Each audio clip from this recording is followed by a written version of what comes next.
আল্লাহ আমার মতো স্টেজে ওয়াজ করতে পারে আল্লাহ তুমি তৌফিক দিও।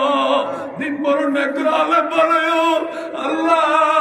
জোরে জোরে বলেন না আমি বলেন আমি। চোখের পানি পালানো যায়। আয় হায় দেখেন এই ছেলেরা কেমনে কাঁদতে।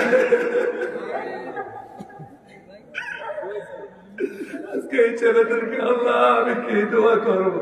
আল্লাহ মাদ্রাসার আলেম না এমন শিক্ষা দিছে এই ছোট বাবারা আয় আয় আয় আল্লাহ তুমি আলেম বানায় দিও। একটু জোরে বলেন আমি। কত আলেমরা চোখের পানি এই দেখ চোখের পানি কান্না দিয়ে আলা যায় না। আয় কি চোখের পানি বলে কান্দে। ও আল্লাহ বলে আল্লাহ আলেমদেরকে কবুল করে আল্লাহ। তারা চোখের পানি বলে আজকে আল্লাহ প্রমাণ করে।